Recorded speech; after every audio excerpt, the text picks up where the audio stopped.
Hello friends, कैसे हैं आप सब। मैं आशा करती हूँ कि आप सब ठीक होंगे। आपका स्वागत है मेरे चैनल कहानी मेरे आवाज में। आज की कहानी है गुणवान पुत्र कौन है। कहानी शुरू होने से पहले अगर आप मेरे चैनल को सब्सक्राइब नहीं किया हुआ तो सब्सक्राइब कर ले और नोटिफिकेशन ऑन कर दे। जब भी मैं वीडियो अपलोड करूं उसका नोटिफिकेशन सबसे पहले आपको आए। चलिए अब शुरू करते हैं आज की कहानी। एक बार की बात है जब एक गांव में तालाब के किनारे पर 4 औरतें पानी भर रही थी। पानी भरते भरते वे एक दूसरे से बातें कर रही थी। चारों औरतों के एक एक बेटे थे। बातों ही बातों में उन्होंने अपने अपने बेटे के गुणों का बखान करना शुरू कर दिया। पहली औरत बोली, मेरा बेटा बहुत सुरीली बांसुरी बजाता है। जो भी उसकी बांसुरी सुनता है वहाँ मंत्रमुग्ध हो जाता है। मैं ऐसा गुणवान बेटा पाकर बहुत खुश हूँ। दूसरी औरत बोली, मेरा बेटा बहुत बड़ा पहलवान है। इस गांव में ही नहीं बल्कि दूर दूर के गांव में उसकी पहलवानी का डंका बजता है। ऐसा बलवान पुत्र भगवान सबको दे। तीसरी औरत ने कहा, मेरा बेटा बहुत बुद्धिमान है। उससे अधिक बुद्धिमान इस पूरे गांव में कोई नहीं है। लोग अपनी समस्याओं को लेकर उसके पास आते हैं। मैं ऐसा बेटा पाकर धन्य हो गई। चौथी औरत ने सबकी बातें सुनी लेकिन कहा कुछ भी नहीं। इस पर बाकी तीनों औरतों ने उससे कहने लगी, बहन तुम भी तो कुछ कहना।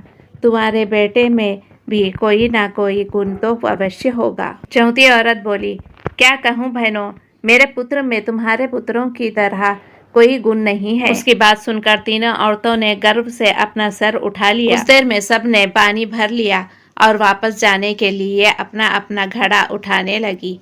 उसी समय पहली औरत का पुत्र हाथ में बांसुरी लिए वहां से गुजरा। उसने देखा कि उसकी माँ पानी से भरा घड़ा नहीं उठा पा रही है, किंतु वहां यह अनदेखा कर बांसुरी बजाते हुए वहां से चला गया। दूसरी औरत का पहलवान पुत्र कुछ ही दूर पर कसरत कर रहा था।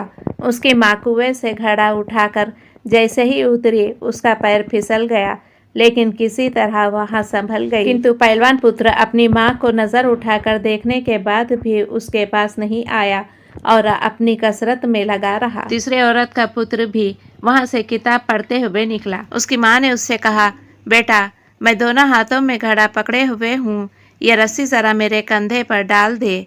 लेकिन वह अपनी माँ की बात अनसुनी कर वहां से चला गया। तभी चौथी औरत का पुत्र वहां आया। अपनी माँ के सर पर घड़ा देख वहां उसके पास गया और उसके सर से घड़ा उतारकर अपने सर पर रख कर चलने लगा। कुएं के पास बैठी एक बुढ़िया यह सब देख सुन रही थी। बोल पड़ी, मुझे तो यहाँ बस एक ही गुणवान पुत्र नजर आ रहा है जो अपने सर पर घड़ा लिए जा रहा है।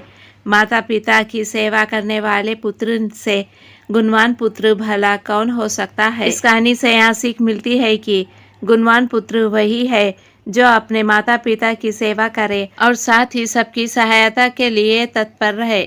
गुणवान पुत्र कौन है, यह कहानी कैसी लगी कमेंट कर बताना और वीडियो को लाइक और शेयर ज़रूर करना अपने फैमिली और फ्रेंड्स के साथ।